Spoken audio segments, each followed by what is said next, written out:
between the World Bank Group and the African Development Bank Group, we have been investing about $5 billion a year in energy. It is making a difference, but it is making it slowly.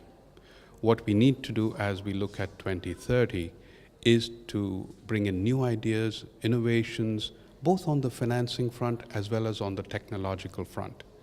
If we look at technology, one of the evaluations was pointing to new storage ideas, new sulfur batteries that could store for longer term the power, which is obviously one of the key things which is problematic.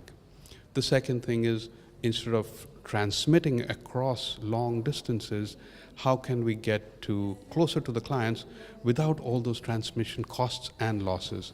So we need to think innovatively and creatively.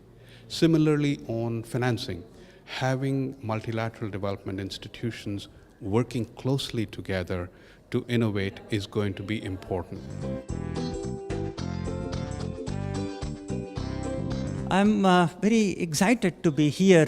This event is very topical and very important for Africa because our evaluation found that this problem of electrification is concentrated in Africa.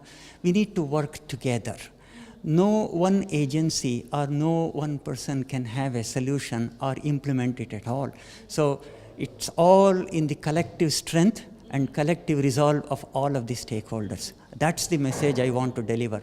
We have to do collectively and we have to do differently. We have done things in the past, it's not going to work in the future. We have to do things differently.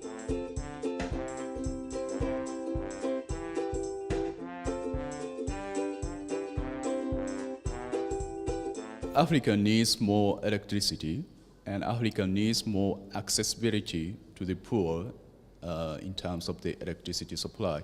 Africa's population are dispersed, and also there are very limited electricity production, potential production sites inside the continent. So Africa needs hundreds of kilometers of transmission lines. This is very, very expensive. And we also need the vast distribution networks in order to get to reach to the poor people. And this is also expensive. So given those constraints, Africa is not optimally electrified.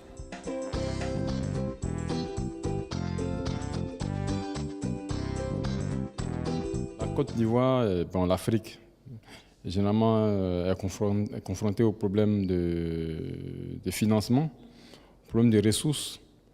Et je pense que c'est fondamentalement ce qui fait que l'Afrique est encore dans le noir. I think Africa is still in the dark because of lack of investment in energy.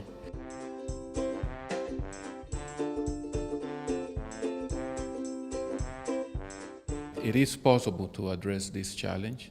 That we have to be, however, realistic going forward. We learn that we can only do this if we do it together. That means private sector, that means DFIs, that means governments.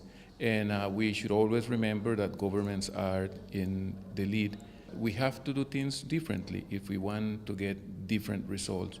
What we've done in the past has been fantastic, but not enough to attain this objective of electricity for all by 2030. It is necessary that governments take their responsibility, be the leaders, and guide the rest of us, including the multilaterals, to help them achieve this objective for their people.